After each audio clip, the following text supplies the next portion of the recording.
Salam hörmətli izləyicilər, əziz kimyasevərlər, fən müsabiqəsinin növbəti turuna hazırlaşan şagirdlərimiz sizinlə fən müsabiqəsində yarımfinal mərhələsinə düşən mövzu olan turşu əsaslara aid testlərin izahı ilə qarşınızdayıq. İzaha başlamamızdan ilk öncə bu cür videoların davamlı olmasını istəyirsək, kanalımıza dəstək məqsədi ilə abunə olmağı və bəyənməyi unutmayın. Birinci sualda deyilir, verilmiş birləşmələrdən hansı turşulara aiddir? Natrium hidroksidi, yadınızda saxlayın, sonunda OH qrupu olanlar əsaslara aiddir. Hidrogen və turşu qalığından ibarət olanlar isə turşulara da burada C variantı uyğun gəlmiş olur. Verilmiş birləşmələrdən hansı əsaslara aiddir? Əsaslara dedik ki, OH qrupu varsa əsaslara, bir də yadınıza saxlayın, metal və turşu qalığından ibarət isə duzdur. Deməli, A variantı əsaslara aid olmuş olur. C turşulara aiddir, B duzlara, D isə duzlara aiddir. Hansı bənddə potaşım formulu verilir? Siz bilirsiniz ki, potaşım formulu kalium karbonatdır. Sonra növbəti sual, hansı bənddə çay sodasının formulu verilib? Çay sodası bilirsiniz ki, natrium hidrokarbonatdır. Verilmiş turşuların hansı qüvvətli turşu deyil? Bilirsiniz ki, karbonat turşusu zəif turşudur. Adlı verilmiş turşu neçəsi qüvvətli turşudur? Deməli, sulfat turşusu qüvvətli turşudur, yadınızda saxlayın. Xlorid turşusu qüvvətli turşudur, nitrat turşusu qüvvətli turşudur. Deməli, 3 dənə turşumuz qüvvətli turşu olmuş olur. Adlar verilmiş neçəsi zəif turşudur? Sulfit turşusu zəif turşudur, ortofosfat turşusudur, asetat turşusudur, bir də karbonat turşusu. 1, 2, 3, 4 dənə turşumuz zəif turşulara aiddir. Bizim mədəmizdə A turşusu var. Bilirsiniz ki, mədəmizdə xlorid turşusu var. O qidanı parçalanmağa kömək edir. Orqanizm yeməkləri vitamin və mineralların daha asan alsın. A turşusunu müəyyən edin və dedik ki, nədir? Xlorid turşusu var. X turşusu qüvvətli turşudur. Avtomobil akkumulyatorlarında mövcuddur. Bu turşunu müəyyən edin. Bilirsiniz ki, bu sulfat turşusudur. Sonra M turşusu yumurtanın və südün xarab olması zamanı, yəni laq yumurta yeyib xüsusi qoxusu ilə tanınır. O həmçinin bəzi vulkan bataqlıqda yaranan qazların tərkibində də olub. Bu turşunu müəyyən edin. Bu turşu isə sulfit turşusudur. B turşusu gübrə istehsalına geniş istifadə olunur. Həmçinin bu turşu hazırlanmış duru məhulda stomatoloqlar ağız boşluğunun dezinfeksiyası üçün istifadə olunur. Söhbət ortofosfat turşusundan gedir. 12. Suda həll olan əsasların digər adı. Suda həll olan əsasların yadınıza saxlayın, digər adı isə qələvlər. Deyək ki, aşağıdakı verilmiş formullardan neçəsi əsaslara aiddir? Yadınıza saxlayın ki, əsasdırsa mütləq OH qrupu olmalıdır. Və burada OH qrupu var. Deməli, 1, 2, bir də 3 dənəsi əsaslara aid olmuş olur. Sonra A variantı. Növbəti sual. Sönmüş əhəngin formulu. Sönmüş əhəngin formulu kalsium hidroksiddir. D variantına uyğun gəlir. Deyir, aşağıda kalsium hidroksid maddəsi və onun su ilə qarşılığı haqqında bəzi məlumatlar verilmişdir. 15-17 sualları. Suda ağ rəngli tozdur. Bu sönmüş əhəngdir.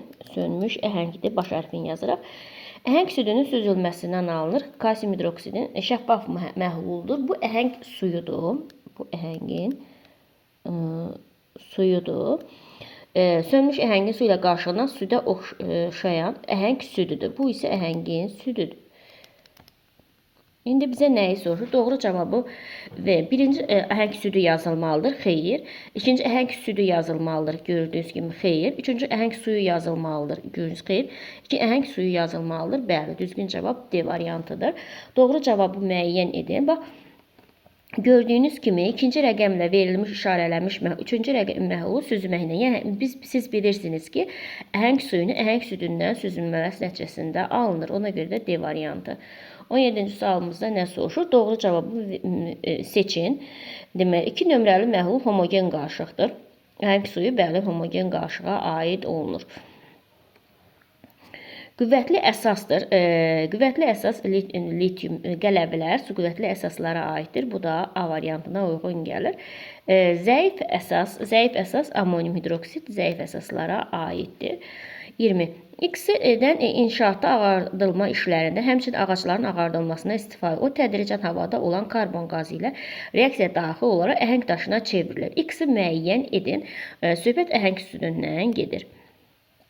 Bitki külünün tərkibi nədən ibarətdir? Siz bilirsiniz ki, bitki tərkibinin tərkibi natrium və kalium hidroksitdən təşkil olunub.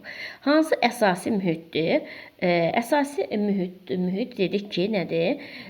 Sabunlarda, diş pastalarında olur, bir də sürüşkən olur. Buna görə də sabunu götürürük. Sonra növbəti sualımızda deyir, hansı əsasi mühit deyil? Çay sodasının məhlul əsasi mühitdir. Sonra yuyucu toz, bu da əsasi mühitdir. Bakteriyalarda da əsasi, ancaq qazlı içkilərin tərkibində karbonat turşusunun, ona görə tuş mühitdir. Sonra hansı tuş mühitdir? Tuş mühit elə bərbaşdan görünür ki, sirkə turşusu tuş mühitə aiddir. Aşağıdakı verilmiş reaksiya zamanı ayrılan X qazının M qabında xlorid turşusu üstə gəlsə natrium. Bu zaman nə alınacaq? Bu zaman alınacaq natrium xlor, bir də plus hidrogen. M qabındakı molekulları doğru ifadə edin. X qazı və X qazını M qabında topladılar. Dedik ki, hidrogen isə molekullardan, 2 dənə molekuldan, ona görə də D variantı. Sonra aşağıdakı söz təmini ilə verilmiş reaksiyanı tamamlayın. Xlorid turşusunun üzərinə çay sodası gəlsək, bu zaman nə alınacaq? Bu zaman alınacaq natrium xlorid və karbon qazı, su. Əslində karbonat turşusu alınır. O da tez parçalanır karbon qazından və suya. Buna görə də B variantı uyğun gəlir. Aşağıdakı verilmiş mətn əsasında 27 və 28-ci sualları cavablandırın. İkinci Dünya müharibəsi zamanı bəzi kimyaçı alimlər qızıl medallarını X məhlulda həll etdilər və institutda gizlətdilər. Müharibədən sonra qızılı çıxarıb İsveç Kral Akademiyasına verdi və medallar yenidən hazırlanaraq sahiblərinə X məhlulunu tapın. Bu söhbət kral suyundan gedir. Kral suyu bildiyiniz kimi nitrat və xlorid turşusunun qarışığından təşkil olunub. Bu qarışığın adı nədir? Dedik ki, bu qarışığın adı kral suyudur. Qüvvətli əsasdır və maye sabunun alınmasında istifadə olunur. Söhbət biz bilirsiniz ki, kalium hidroksitdən gedir. 30-cu qüvvətli əsasdır və bərk sabunun alınmasından gedir. Söhbət natrium hidroksitdən gedir. Alüminium hidroksid maddəsinin suda məhlulu, siz bilirsiniz ki, suda yaxşı həll olunur, ona görə də suda məhlulu suspenziyadır. Reaksiyanı tamamlayın. Kalsium hidroksidin üzərinə karbon gəlsək, bu zaman kalsium karbonat və su alınmış olacaqdır. Aşağıdakılardan hansı məhlulun çay sodası məhlulu eyni mühitə malikdir? Yadınıza saxlayın ki, çay sodası ilə eyni mühitə malik olan çay sodası mühiti nədir? Əsasi mühit. Əsasi mühiti də burada naşatır spirtində olur. Sonra növbəti sualımıza baxırıq. Növbəti sualımıza deyir ki, verilmiş təcrübə əsasən 34 və 35 nömrəli sualları həll edin. Çay sodası üzərinə xlorid turşusu əlavə edilməsi zamanı baş verən reaksiya aşağıda göstərilmişdir. Ayrılan qaz hansı qazın hesabına yaradır? Çay sodasının üzərinə xlorid turşusu görsək, bu zaman karbon qazı ayrılmış olacaqdır. Sonra bu ayrılan qazın molekul modeli, karbon qazının molekul modeli, siz bilirsiniz ki, karbon qazı CO2-dir və bu da A variantına uyğun gəlmiş olur. Müəllim sinif otağında uşaqlar gündəlik həyatımızda qarşıladığımız maddələr, sürfə sirkəsi, sirkə turşu xassəsi göstərir, bilirsiniz. Xassə göstərməsinə səbəb olan hidrogen iyonlarının olmasıdır.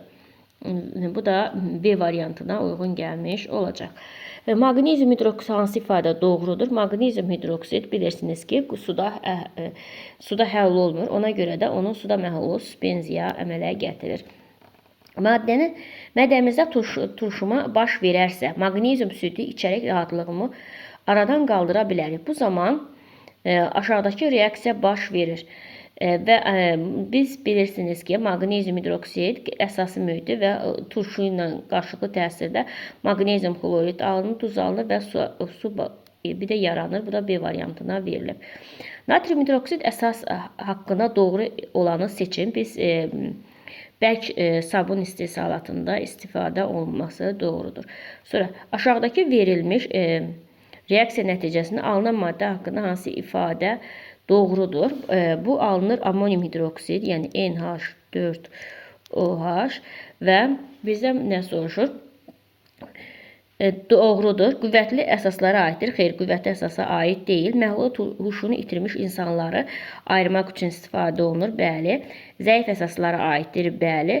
Suda məhlulları OH ionları hidrogendən çoxdur. Bu da bəli. Bu da D variantına uyğun gəlir. Verilmiş maddələrin hansı su ilə qarışıq suspenziyadır? Yadınıza saxlayın ki, su ilə qarışıq hansı maddə? Suda həll olmayan maddə. Suda həll olmayan maddə isə burada maqnezium hidroksididir. Bu qədər. Diqqətinizə görə sağ olun. Bəyənməyi və kanalımıza abunə olmayı unutmayın.